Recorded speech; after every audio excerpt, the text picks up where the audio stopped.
Hello, this is Old School with WhatTheBuck.net with our New England Patriots review video. It took me a couple of extra days to get this thing up because I couldn't bring myself to rewatch this game. And I finally did, and it was just as ugly the second time as it was the first time at Raymond James Stadium. The Patriots came in and essentially acted like they were our big brother and slapped us all over the field from the beginning to the end of the game. We talked about the important things going into this game being the trenches, offensive line and defensive line. In Kansas City, they looked sharp. Against New England, they looked horrible. On both sides of the ball, we were dominated.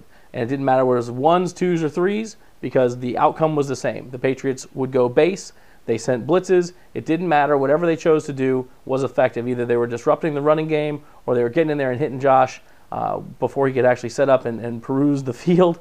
It was just ugly from start to finish. Now, when he did happen to have time, the execution on the offensive side of the ball was not particularly good either. So I wish I could say, well, the line was dominated, but our skill guys, once they had an opportunity to, they really created because they didn't. LeGarrette Blount didn't have a very good game. In fact, none of our running backs had a particularly good game. None of our quarterbacks ended up looking particularly good either. The receivers, when I was watching the game live, they weren't getting a lot of separation. And then when they did get separation, none of the quarterbacks were really putting the ball on the money. So there's nothing we can take from this that's positive other than the game is over and we can't continue to get our asses kicked in that game.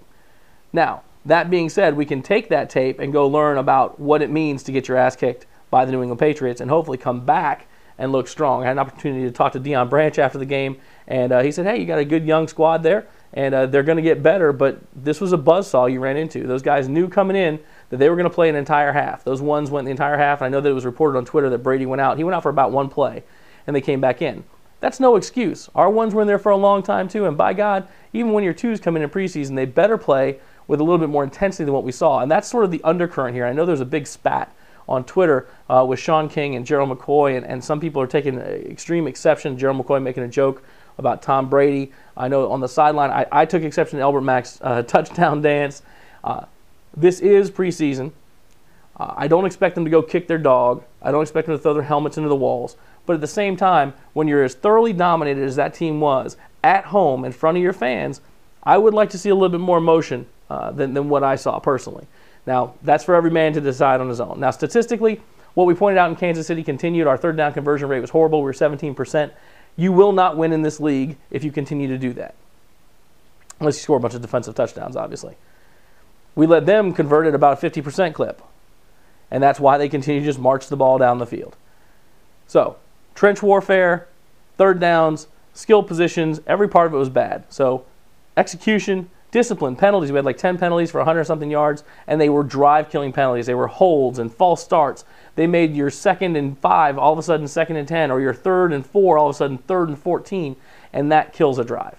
So, what can we take away from this, Bucs fans? Well, we can take away from it that we are not as good as we looked against Kansas City.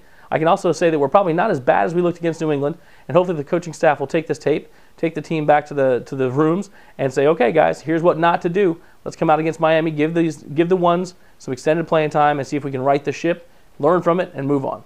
We'll be back. Actually, if you tune in Sunday morning on 10:10 a.m., we've got the Sunday morning show from 10 to 11. We'll also be streaming that, and we'll be talking about this game, and then we'll be back Tuesday as well as Thursday. So thanks for tuning in. Let me know what you think.